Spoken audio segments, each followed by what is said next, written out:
The next is alpine और valley glacier.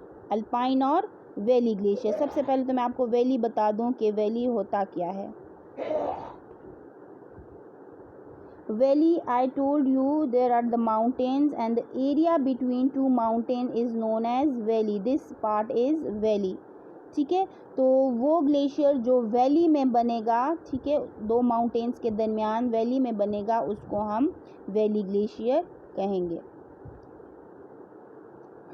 The glaciers found in the valley of the mountains are called alpine और valley glacier. वो glacier जो valleys के अंदर बनते हैं, माउंटेन्स में जो वैलीज़ हैं उनमें बनते हैं, उनको या हम अल्पाइन ग्लेशियर्स कहते हैं या valley glacier.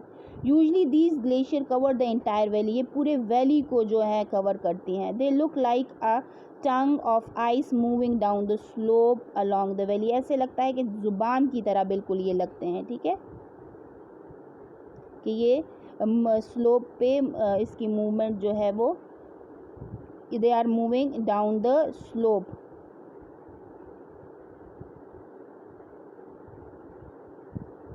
The third one is Piedmont Glacier। Piedmont Glacier क्या है? Piedmont यूजली जो माउंटेन्स का फुट होता है ना, जब माउंटेन्स ख़त्म हो जाते हैं उसके फुट, उसको हम Piedmont कहते हैं।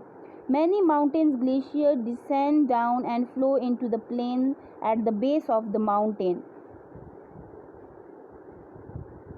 क्या है ये? माउंटेन है ना, इसका this area is known as the base of. जब ग्लेशियर यहाँ तक आ जाता है और यहाँ पे इसकी एक्यूमुलेशन हो जाती है, फिर हम इसको Piedmont ग्लेशियर कहते हैं। When several such glaciers converge, they form a huge mass of ice known as the Piedmont Glacier। जब इसी तरह ग्लेशियर फुट हिल पे मिल जाते हैं, ठीक है, तो ह्यूज मास ऑफ आइस को हम Piedmont ग्लेशियर कहते हैं।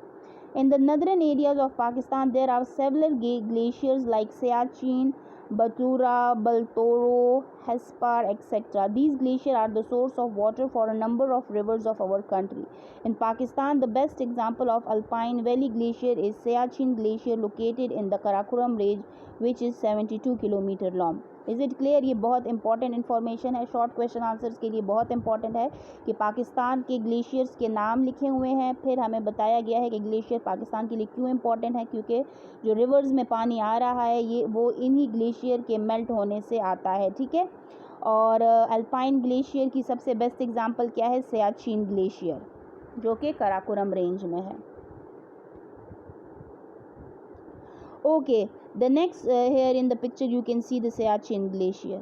Okay, the landform made by glacier। अब जो फीचर्स बना रहा है, जो लैंडफॉर्म्स बना रहा है ग्लेशियर, उनके बारे में हम पढ़ेंगे।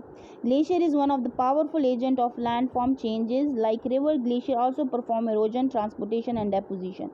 It modified landscape of the area where it developed and where it moved. Several kind of landforms are created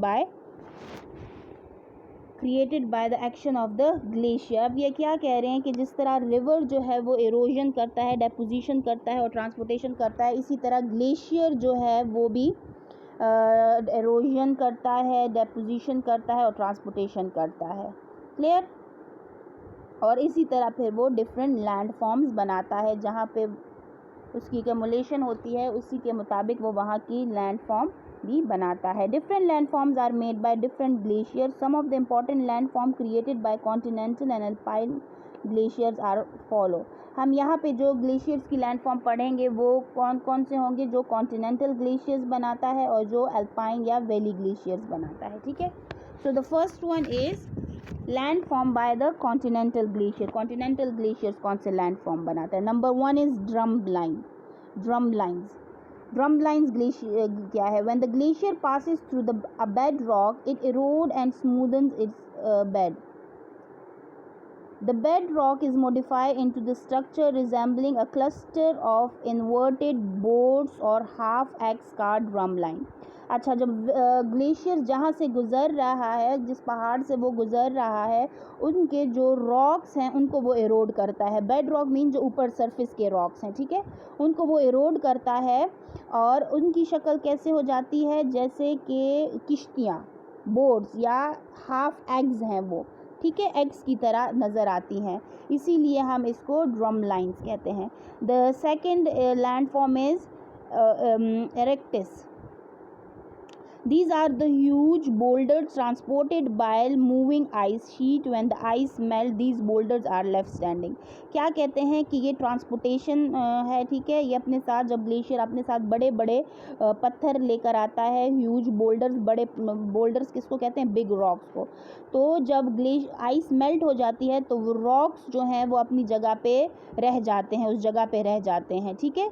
usually the erectus are transported from far off area, therefore their origin is different from the area where deposit. ये काफ़ी दूर जगह से आए होते हैं ये rocks, और जहाँ पे ये होते हैं इनका वो डिफरेंट होते हैं उस एरिया के दूसरे रॉक से, इसीलिए हम इसको एरेक्टस कहते हैं। क्लियर, यानी ये ट्रांसपोर्ट होके आते हैं दूसरी जगह से, ग्लेशियर अपने साथ लेकर आता है, लेकिन फिर आखिर में ग्लेशियर मेल्ट हो जाता है और ये रॉक्स वहीं पे रह जाते हैं, और ये छोटे रॉक्स नहीं होते, दे आर बोल्डर्स।